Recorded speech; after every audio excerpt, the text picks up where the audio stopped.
Welcome back to day two of the 2024 APAICS Tech Summit. I'm Madeline Milka, President and CEO of APAICS. I'd like to extend my sincere thanks to our summit partners, Accenture, Airbnb, Amazon, Apple, AT&T, Charter, Comcast, CTIA, Dell, Google, Microsoft, Netflix, TikTok, Toyota, and Walmart. We'd also like to thank all of our special guest speakers, panelists, and moderators. Our partnership enables APAICS to fulfill its mission of promoting Asian American, Native Hawaiian, and Pacific Islander participation and representation at all levels of the political process, from community service to elected office.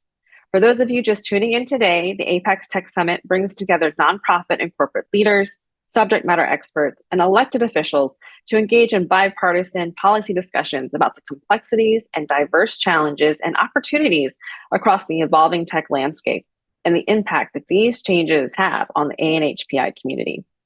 Our next panel is Network Modernization and Digital Infrastructure. Did you know that 90% of ANHPIs access the internet daily, and 44% report living in areas where broadband is unavailable due to lack of infrastructure? For example, let's take San Francisco's Chinatown. Broadband speeds are 6 times lower than the surrounding areas. This panel will discuss strategies on how network modernization can help to bridge the digital divide for ANHPI communities. I now have the pleasure of introducing Congresswoman Doris Matsui, who has represented the city of Sacramento and its surrounding areas since 2005. As ranking member of the House Energy and Commerce Subcommittee on Communications and Technology, Congresswoman Matsui is a national leader on technology and innovation policy. She authored the CHIPS for America Act, legislation that invested $52 billion to reassert American leadership in the strategically important semiconductor industry. She also serves as co-chair of the bipartisan High Tech and Spectrum caucuses, spearheading efforts to address the pressing tech issues of today and tomorrow while increasing the accessibility and affordability of communications services. She is a leading voice for policies that support access to reliable, affordable, high-speed broadband for families and students, while ensuring that digital equity and inclusion are top of mind. Please join me in giving a warm welcome to Congresswoman Doris Matsui. Hi, everyone. Thank you, APAICS, for inviting me to speak today. And thank you all for being here for this discussion about network modernization and digital infrastructure. While it should go without saying, it is worth repeating. Broadband access is no longer a luxury. It is a fundamental part of modern life. From schoolwork to applying for a job, reliable internet access dictates who gets to participate and succeed in the 21st century. That's why we're here today, to have important conversations about closing the digital divide and ensure our neighbors get access to the resources they need to succeed. While many Americans have adapted to working and learning from home, millions still lack access or are struggling to maintain internet connectivity. These are the families in urban and rural settings. Too often, a reliable internet connection is unavailable or simply just too expensive. This has been especially difficult for the approximately 17 million kids that lack broadband at home. While the pandemic really shined a light on students' need for in-home broadband, the homeward gap has persisted even as schools have long reopened. Specifically, in our AA and NHPI communities, the narrative put forward seems to illustrate that we have all uniformly high digital access and literacy. However, we know this vastly oversimplifies things. We know that there is a much more complex tapestry of AA and HPI subgroups. This is a beautiful diversity of ethnic backgrounds and cultural traditions that we are proud of. Yet, with each of our community stories, we also have our challenges. There are substantial disparities that must be addressed. The digital divide is no different. Our solutions must holistically incorporate the many diverse voices within our community. And that's why I've been working hard to ensure that Congress maintains equity as a central pillar of how we approach broadband access. The Broadband Equity and Access and Deployment, or BEAD program, represents our best shot at connecting every American to affordable, high-quality broadband. NTIA is laying the groundwork to ensure this historic $42 billion investment is deployed responsibly to expand high-speed internet access consistent with the bipartisan infrastructure law. As ranking member of the House Energy and Commerce, Communications and Technology Subcommittee, I'm working hard to ensure we push forward on all fronts. That includes efforts to restore funding to the Affordable Connectivity Program, or we call it the ACP. The ACP would work hand in hand with BEAD funding to connect our hardest to reach areas with high-speed internet. There has been so much progress, but we know inconsistent broadband access has far-reaching consequences when it comes to performance in school, ability to find work, and accessing important social services. Now, as we head into the final months of 2024, it is imperative that we remain focused on policies that create more equitable broadband access for all Americans. I look forward to working with everyone here today to do just that. Thank you again for the opportunity to speak, and have a great rest of the event. Thank you. I'd now like to introduce First Vice Chair of KPAC, Congresswoman Grace Meng, who represents New York's 6th Congressional District. Congresswoman Meng is the first and only Asian American member of Congress from New York State, and the first female Congress member from Queens since former Vice Presidential nominee Geraldine Ferraro. Please join me in welcoming Congresswoman Grace Meng. Hi everyone, I'm Congresswoman Grace Meng from Queens, New York. Thanks for inviting me to speak and introduce this panel discussion on network modernization and digital infrastructure. Broadband access is an issue that I care deeply about. For years, I've championed programs that provide affordable, high-speed internet access for students and others in our communities. During the pandemic, internet access became a lifeline for everyone. As a mom of 2 school-age boys, I saw firsthand the importance of reliable internet for our students. That's why I fought for funding for the over $7 billion Emergency Connectivity Fund in the American Rescue Plan Act. This fund helped 18 million students at more than 11,000 schools throughout the country get Wi-Fi hotspots, modems, routers, and other internet service. And in December 2020, President Biden signed into law the Affordable Connectivity Program, ACP. In the span of 3 years, the ACP helped more than 23 million households access the internet. In Queens, the ACP benefited thousands of households. I was proud to bring one of these beneficiaries as my guest to the State of the Union address this year. Brittany Hsu is my constituent and a medical student. Not only does she rely on internet access for her schoolwork, her family members and grandparents also live with her, and they all depended on the ACP for affordable and reliable internet access. Funding for the ACP has since expired, but I and my Democratic colleagues continue to fight for additional funding. It is stories like Brittany's that motivate me to fight for government programs like the ACP.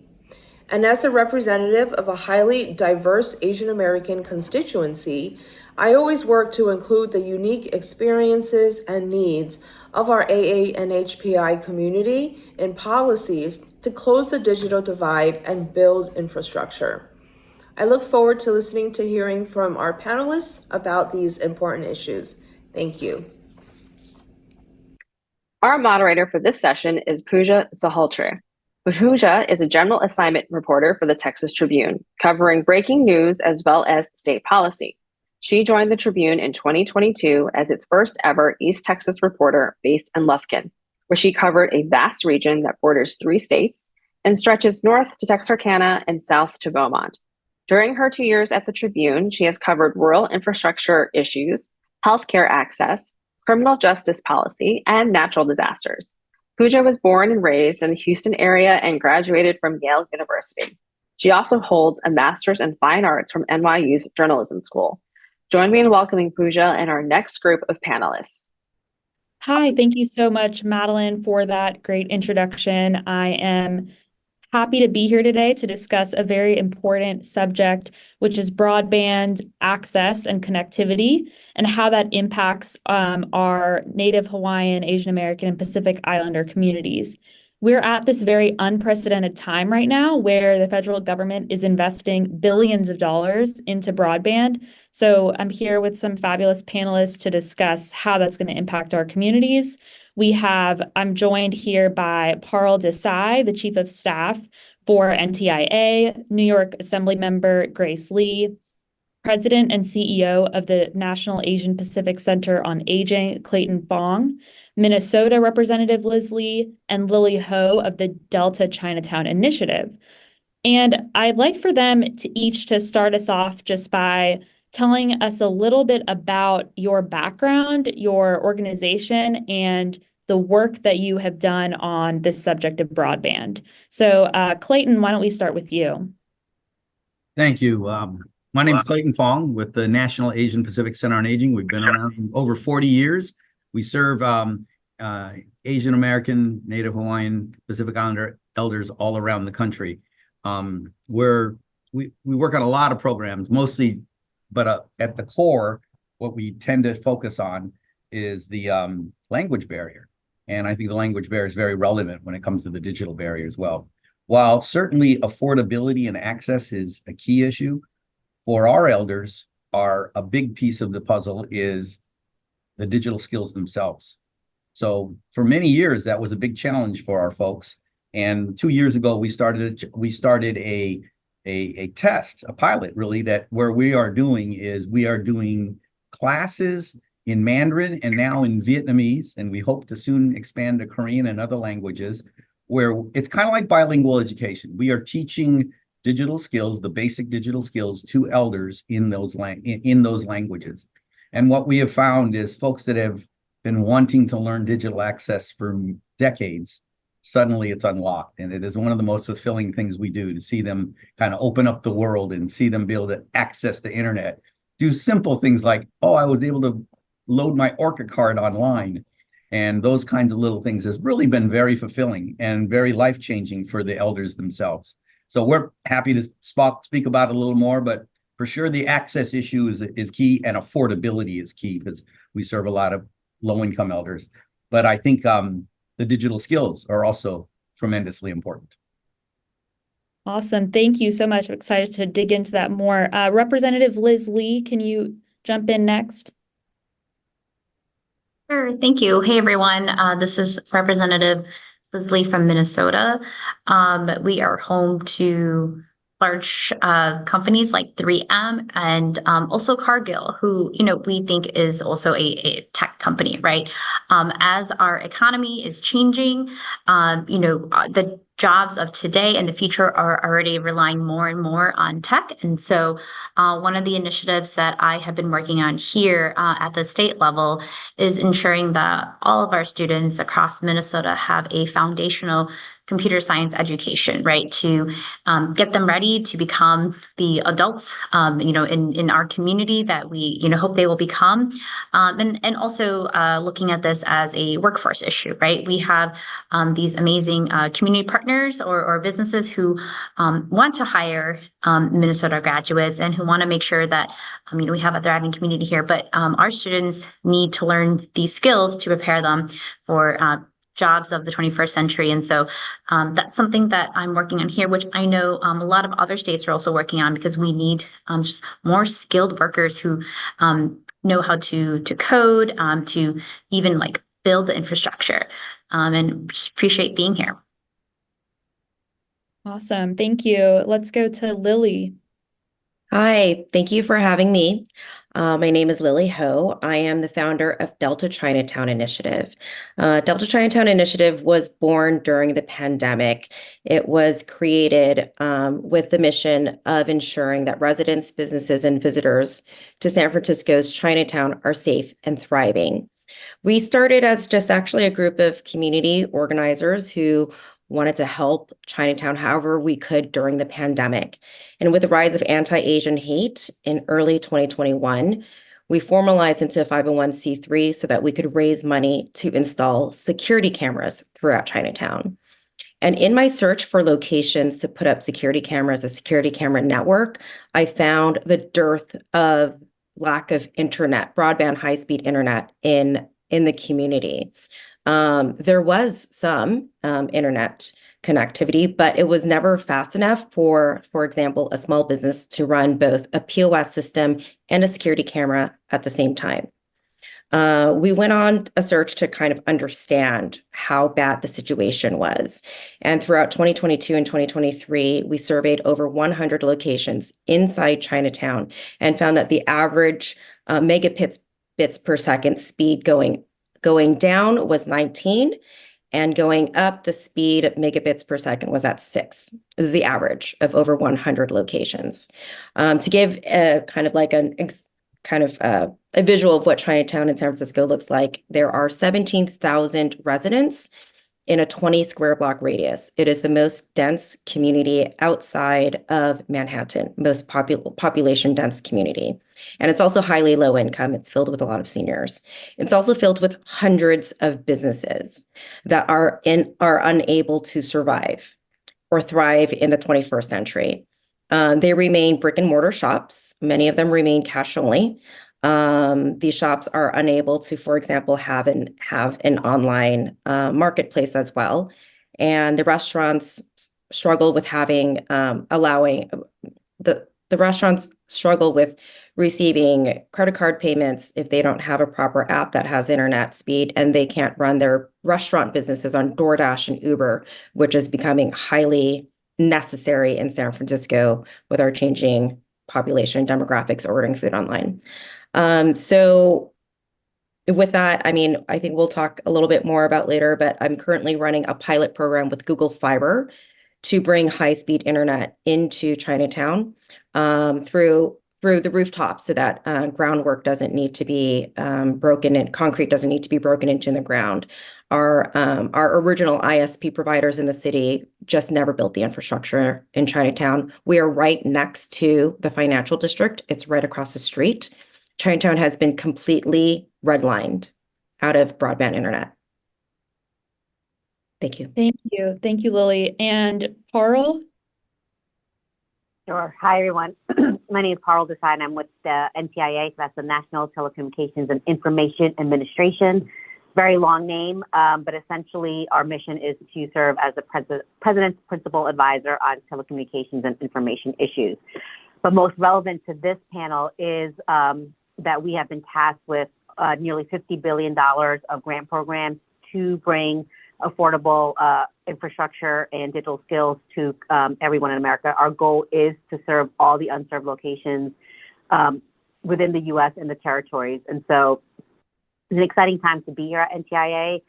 It's a mission that I've been working on for many years. So to be part of this program is really exciting to me, but we can talk more about the programs later. But it's not just about the infrastructure and access, but as Clayton and many others have mentioned earlier, it's about digital skills, literacy. It's probably the biggest investment the government's ever made into digital equity, in addition to all the investment into the infrastructure. So I'm excited to talk more about these programs as we go on.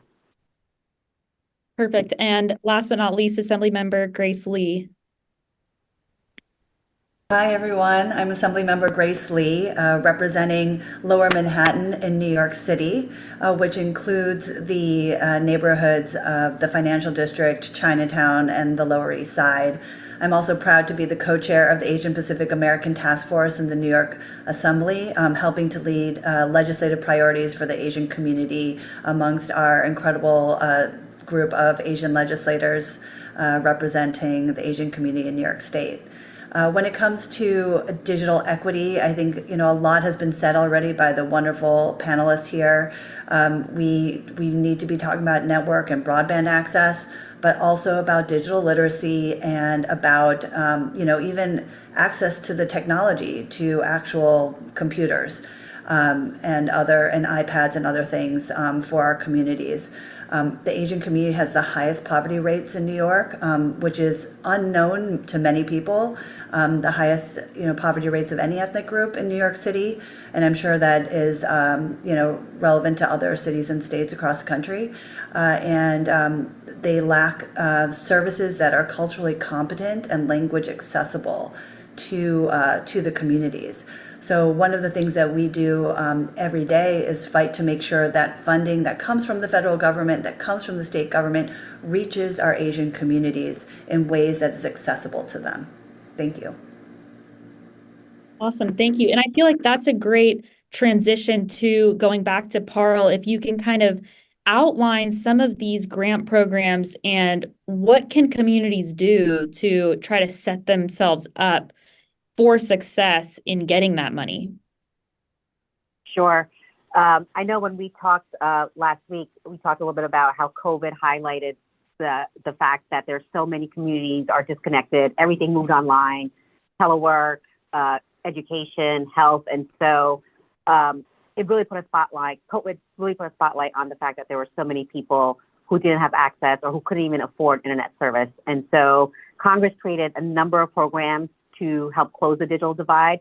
And as I mentioned earlier, NTIA is administering a number of those programs. Some of the money has gone out. One of the first programs we administered was the Connecting Minority Communities program.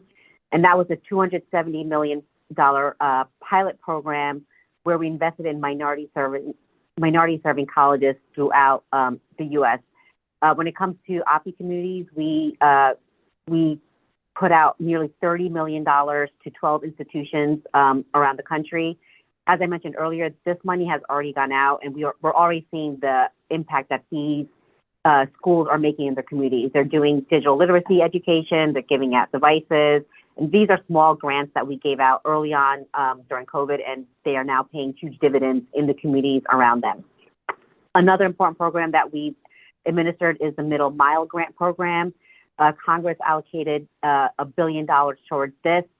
We always know about the last mile internet service, but the middle mile infrastructure is really important to creating and delivering that service. And so that helps create the last mile service. And so we've administered nearly $1 billion to local governments, nonprofits. So that money has gone out too. So that will help in delivering high-speed internet service. We also have administered or are administering the Tribal Broadband Community Program. We've given out $2 billion so far in that program, and we are currently going through applications. There's another $1 billion that we'll be giving out, and so that money will be going out as well. Most people have heard of our largest program, which is a nearly $43 billion program called the Broadband Equity Access and Deployment Program. That's the biggest program that we're administering right now. We're working with the states to administer that. And the important thing about this program is the goal is to serve all unserved areas. That's a priority. Each state has to have a plan and has created a plan to make sure all unserved areas in their state and their territory are being served. And one way that I think communities can get involved in this is ensuring that the state's maps are accurately representing what areas are unserved. And so those maps should be made public. You should check to see where your states are in this process. But it's going to be important to work with the states to ensure that they are accurately representing the areas that are unserved. And so that's one area that individuals and groups can get involved. And then finally, one of the most exciting programs is our digital equity program. This is the largest investment that the government has made into digital equity. There's 3 different programs under the Digital Equity Act. 2 of those programs are through the states, and the states are we're working with the states to administer those programs. But currently, we put out a notice of funding opportunity for nearly $1 billion for local organizations, for community organizations, anchor institutions to apply for this money. And this is strictly for digital equity. So digital learning, education, And so that application period does end at the end of September 24th. But that's, I think, a big area where I think our communities can get involved, is because this money is available. It will be a competitive program, but this is money that's solely focused on digital equity. Got it. Thank you for that. You touched on a lot of topics that have come up in among each of the panelists. So I wanted to get into the mapping. You spoke about how if there aren't accurate maps of who has broadband and who doesn't, that could be a challenge in making sure that the communities that most need this money get this money. So I want to go to Lily and each of the other panelists really to talk about what specific challenges they're seeing. And Lily, can you start us off with some of those kind of that mapping challenge that we were discussing earlier? Sure. Well, frankly, simply, the map for Chinatown in San Francisco shows that our internet speed is higher than next door, the financial district.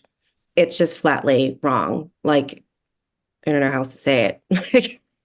You can walk around, you can just see that it is inaccurate. It is like empirically inaccurate. I don't know what to do about it. Yeah. Have any of the other panelists seen that in their communities? And if not, what are kind of the infrastructure related challenges that you're seeing? I think just in general, when we think about funding infrastructure, local governments, state and the federal government think about roads and bridges. So we kind of have to do even like a mind shift, right? And so this investment that's being administered by NTIA this is historic, right? This is a really big deal because absent that kind of money, you really do have to rely on public-private partnerships, right? So Lily mentioned, there's no access in Chinatown, right? And so you guys pursued a public-private partnership, right? And under the Obama administration, they kind of pursued that with like computer labs and like hubs at like public housing places, right? And so I think for us to be talking about it, it's because we work in this space. So we understand like this is what infrastructure means, this is what it looks like in the 21st century. So there's even like that idea shift that we have to have. And that's why there is this investment now. So I would say the way to think about this is check back in with us in like 5 to 10 years, right? To see like kind of, where this money that Parul's agency is administering, how it kind of solves these problems and like how it doesn't. Because I really do think that when that happens, that will also strengthen kind of some of the public-private partnerships that, the community is having with companies like Google Fiber, right? Which, I really appreciate, but it kind of has to be like an all hands on deck thing. I hope that answers your question. Yeah, I think that's really useful to kind of think of that language shift. And I think that also gets into the digital equity piece of folks who don't know that language or don't maybe haven't had access to the education. So I'm curious if Clayton, you can talk a little bit about how you've kind of worked with the elder population on addressing some of those needs. Oh, thank you for the opportunity. I guess backdrop, I would start with AA and HPI elders, 80% speak other than English at home. And over half don't speak English well. And fully 1/3 have no adult in the household who speaks English well. So I kind of look at it as, think of your mom or your grandparents, right? And a lot of us probably can relate to that. What's the barrier? What's the language? But in addition to the language barrier, whereas digital has really opened up efficiency, in many ways, for those that are limited English, it's widened the gap. Because in addition to having the language barrier, now you have to traverse, for example, for our elders, they have to find a health plan. You really have to get on a digital plan finder in order to figure out what plan you want to get on, but they can't. So our whole initiative started around the notion that we're helping people over the phone and they can't get on the internet. And then just to tell a story, so about 80 to 90% of the folks that called in to our helpline in English, Asian languages did not have an email address. And what we would do is say, oh, but does a family member, son, daughter, or spouse have an email address? About half would say, yes, you can send to them and I'll get them to print it. So what we would do is we would run the plans for them, print them on a PDF, and then send it to them by email. But literally half we still have to send by snail mail. That was kind of illuminating in terms of the divide. And so what we did was we said, wait a minute, there's got to be a way to address this. And a little bit of my experience with international business, I realized there's Office Suite is in every language in the country. Why can't we teach in the language? And so we started this program of teaching. We started with Mandarin, and we found first, it wasn't just the language. We actually had to slow it down. The typical Office or Microsoft module had to be broken into like 1/3 speed, if that makes sense, for the elders. Google was one of our patrons, as along with AAJC, and they wanted us to do classes of 30 because that's typical what they do with computer classes. And we said we'd like to do classes of 6 because these are folks that have never turned on a computer, don't know what a mouse is. We compromised and went to 12. We're back to 6. But that 6, and in addition, though, we actually recruit students from, in this case, we're in Seattle, University of Washington, and they've been our tutors. So whereas we have a curriculum, then we have bilingual tutors that are helping the seniors. And just the side note is they're now kind of connected like adopted kids, which is another cool thing. But I think what I would say is just the world opening up for that population because of the language barrier and the others has really been tremendous. And so whereas we focus on that, we needed to get to that point before we could get to the digital barrier. I don't mean to take too much time, but I will say we do give them a laptop in this. So we have a 2-hour class twice a week for 10 weeks in order to do this. And when they graduate, we give them a laptop. While they're in the class, we loan them a laptop. We found that 3/4 of our students didn't have access to the internet at home. And so, and then we help them sign up for the free broadband, which no longer is there. And so for our low-income seniors, it just doesn't work. So now we're in the process of saying, can we loan them hotspots so they can practice in between classes? So I lay that out to kind of show how the practical on the ground is. It's kind of like chicken before the egg. But I will tell you, when you unlock it for these seniors, man, there's nothing better. Yeah. You mentioned that the free internet is no longer there. Are you referring to the Affordable Connectivity Program? Yeah. Okay. So I am curious if other folks, because that was a national program that was helping low-income folks pay their internet bill, essentially, which we know in rural communities, in areas where broadband is harder to access, it can also actually be more expensive as well. So I'm just curious if anyone else has kind of seen issues of affordability come up and how you're kind of looking at that issue. Assemblymember? I'd be happy to chime in on this. I have a district that has a number of public housing developments, and a good percentage of that are residents who are Asian American and who are living at or below the poverty line. And so representing a district in Manhattan, maybe we don't have the same kind of accessibility to broadband infrastructure issues that maybe my rural colleagues might have upstate in New York. But what we do have is, the affordability question. And so there are new programs like Big Apple Connect, which is being provided by New York City, which offers free or very low cost internet for public housing residents. And it makes a huge difference. Because of that program, we are also I did a partnership with Amazon to provide Ring cameras to seniors to provide a greater sense of security for them in their homes. But we would not have been able to roll out that program without access to internet, which they are able to have through this free Wi-Fi program. So these are things that, there are limitations when residents can't afford the internet. Other ways to get around that, I think, is, and this was a big debate during the New York City budget, was funding for libraries.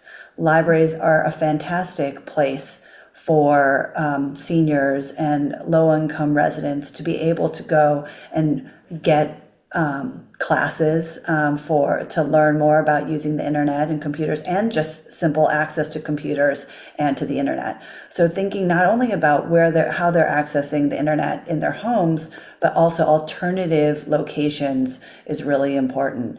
And it's places like our local nonprofits on the ground who are serving the Asian community, or our local libraries, where they're getting a lot of those language accessible, culturally competent services that we need. And so, when I hear about all this incredible funding coming from the federal government down to the state, our job as legislators then is to make sure that we are connecting the nonprofit organizations and the libraries and, other local city agencies with that funding and making sure that they can get that to really serve the Asian community well.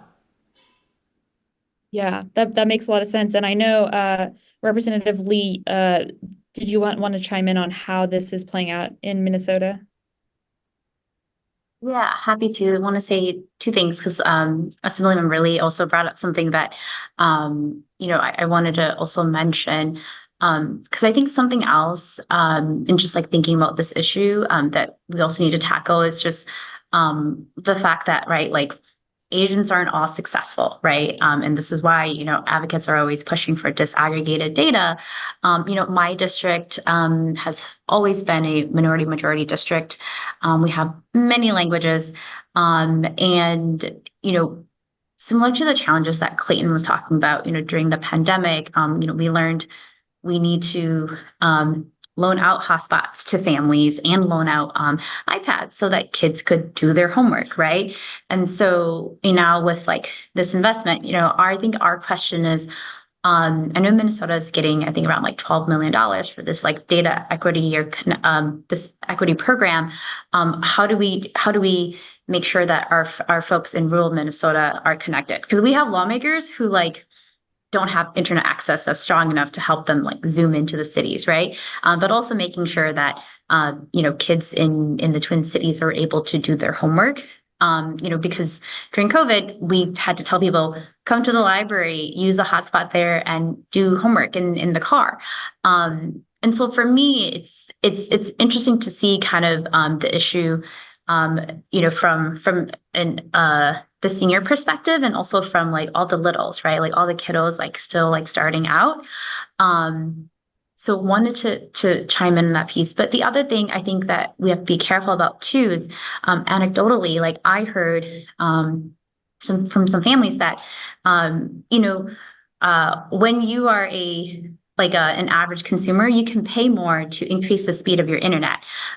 So a lot of families were saying, we can pay for the cheaper internet that is provided through the connectivity program, but oftentimes, right, it wasn't fast enough for Zoom, or like not fast enough for students to do homework. And so that's also like a very modern equity problem to think about, because yes, right, like you can have like a program where you pay like $9 a month for internet. But yeah, the feedback I got from folks was we actually need faster internet, right? And so I think that's something for us to think about as well, that unfortunately, in a world where there isn't municipal broadband, right? Like although some cities have pursued that, there will be kind of like a difference in speed. And then the question is like, then who gets who gets faster and easier access to the internet and the ability to completely do their homework? So.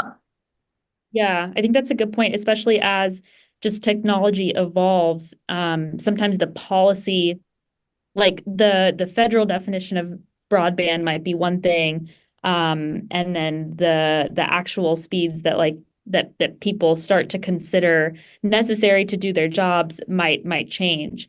I want to kind of shift the conversation a little bit towards some of those solutions that folks have seen worked, and solutions that are kind of moving communities forward. And Lily, wondering if you can dive us into what your pilot program has looked like with Google Fiber, just how you got that off the ground, and what you hope to accomplish with that. Thank you, Pooja. I mean, as I stated, and as many of you guys here have experienced, the infrastructure was never created. And although we have these billions of dollars now ready for ISPs to put in the infrastructure for high-speed internet, most of those dollars are meant for rural communities or brand new suburbs. Like AT&T is not putting that into Chinatown. They never had to begin with. The internet that they're running is running off of copper wires. It's on DSL speed, and they have no intentions of doing so. They have no intentions of using that money gifted to them. And this is not the first billion-dollar infrastructure bill they've been gifted. They have no intentions of putting internet into Chinatown. And this private-public partnership, representatively, like you're mentioning, like, I mean, it's out of necessity. Like there is no other option. And it was by chance that we have the opportunity to leverage ISPs here locally, or there's one that's an ISP. Google Fiber actually isn't an ISP. They didn't register as one, that have the wireless microwave technology to go over on the rooftops. So basically, we have technology that's leapfrogging the options, and it's kind of our only option right now. I mean, broadband internet in the middle of Chinatown, in the middle of San Francisco, is not an amenity. It's a necessity. You know, these businesses aren't surviving. They are barely above water. And you cannot bring in new businesses or incentivize young people to invest into starting a business in Chinatown if they don't have internet. Like, it's not happening. So we are risking survival is the difference. You know, it's just existence of our Chinatown altogether. The pilot program with Google was interesting because I've been climbing rooftops with them for like 2 years. We need to get access to the roof in the buildings in order to evaluate the landscape. It works with like a point-to-point wireless from one satellite dish to another. And the infrastructure of our topography in Chinatown is like, they call it like a bowl. It's like a bowl. All the buildings around Chinatown are much taller, and it's kind of on the slope of a hill of mountainside. And so to get directly into the certain, like some buildings are taller than others, and it's blocking, you know, the line of sight. I mean, I climbed on like dozens of rooftops. It's been fun, but all of the hurdles I had to overcome all of these hurdles. I had to get access to these rooftops. The property owners had to trust me, and they were like, "Who's Google and why are you on our rooftop?" Like, it just like they don't care. You know, they're property owners, but they don't own the businesses that are impacted. Additionally, a lot of these properties are owned by like dozens of cousins. like, and we're lucky to even have a Chinatown that exists, and it's because a lot of these family associations and families just haven't sold them. They bought them in the 1800s, and just through grit have been refusing to sell these properties. It's prime real estate. If you've ever been to San Francisco, it's just, you know, in the heart of the city. And so, like, for many reasons, it's fighting survival, right? And then this infrastructure piece is a large piece of it. We cannot ensure Chinatown survives unless we bring in what is considered a necessity into 2024. So we were able to install in 6 buildings, and we've seen a huge kind of just a difference in turnaround in what we can do. We have a brand new gift shop and community center that is there now because this one building, we were able to bring in the internet. We have a print shop that it's been there for 38 years, and she took over the business from her parents. For over a decade, she would go home, download the file, that her clients would email her that needs to be printed, and then save it on a thumb drive, and then bring it into the print shop in Chinatown to print. I mean, it was just so second nature to her. She didn't even think it was weird.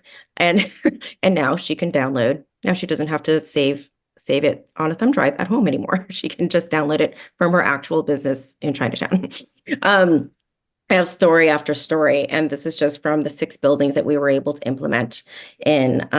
What we need now actually is to raise money and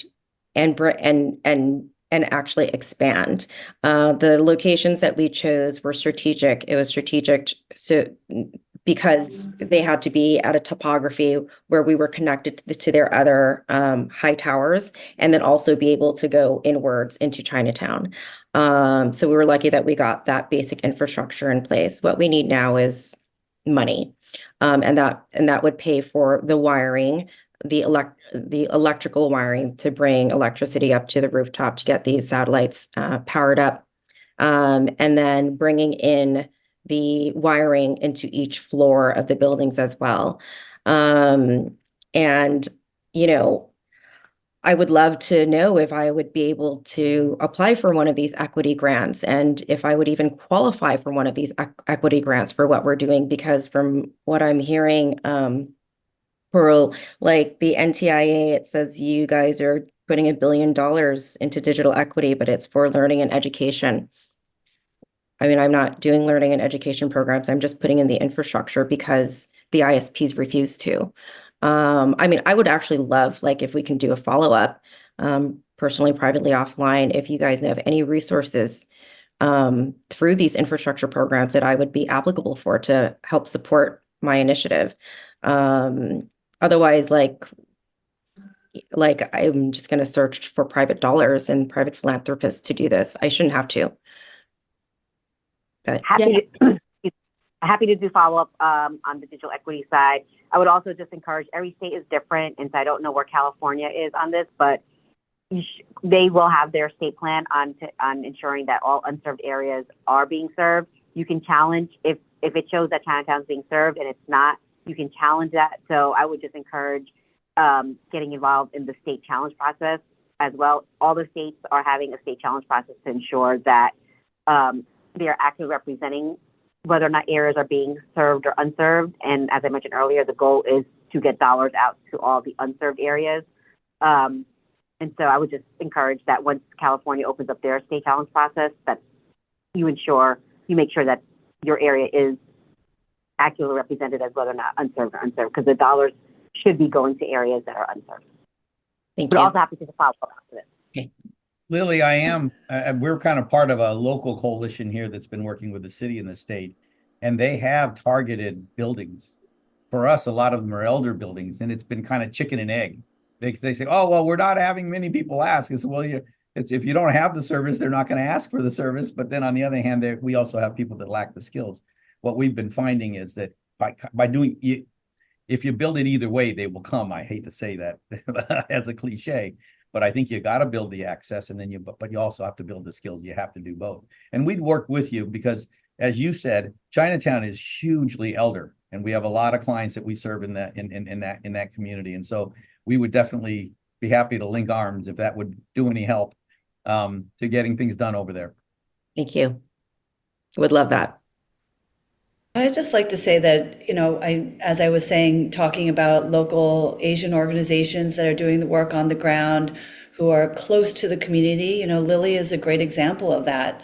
And the work that she does or Clayton does for the community really helps us as representatives better to direct legislative goals, for the Asian community overall in the state. So I want to just thank them for their work. I think it is underappreciated, the needs of the Asian community, and it is maybe counterintuitive to the way that our community is raised, and our traditions. Our families tell us to keep our heads down, don't make a fuss, just work hard. And, we all are part of this experience now, and especially after COVID, understanding that we really do need to speak up and speak out and represent our communities and use the power of representation to really drive change for the Asian community. And so, I think it's great to see the local organizations speaking up and making noise about this, because that's how we really are able to drive change. And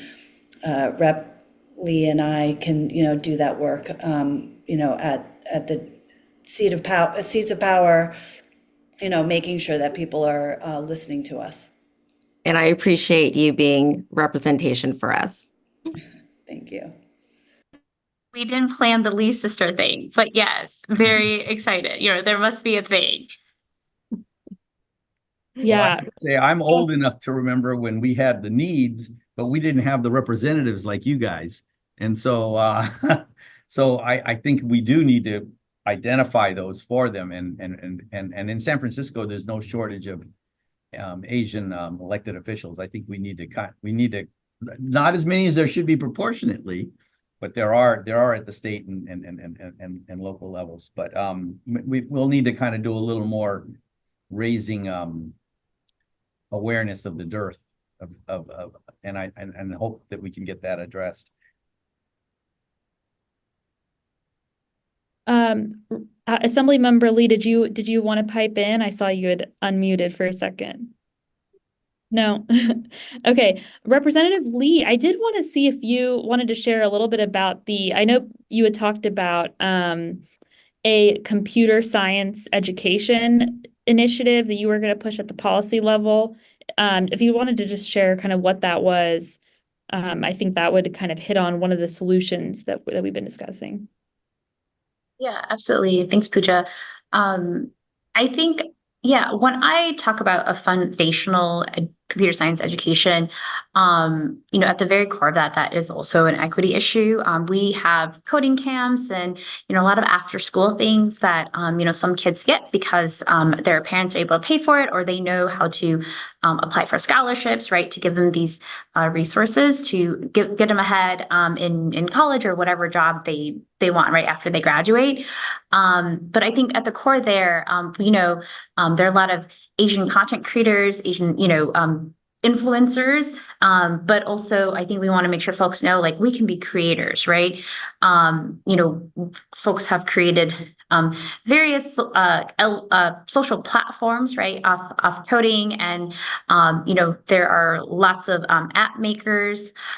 So the idea is we don't know what consumers will be using in 10, maybe even 5 years, but we want to make sure that our kids, particularly students of color, are not losing out on this opportunity to create, like the next app, in either the Apple Store or Google Play, and just other platforms. And so it's coming at the issue also from like supply side, right? Like, how do we make sure that our students of color, kids of color, can be the creators of the future?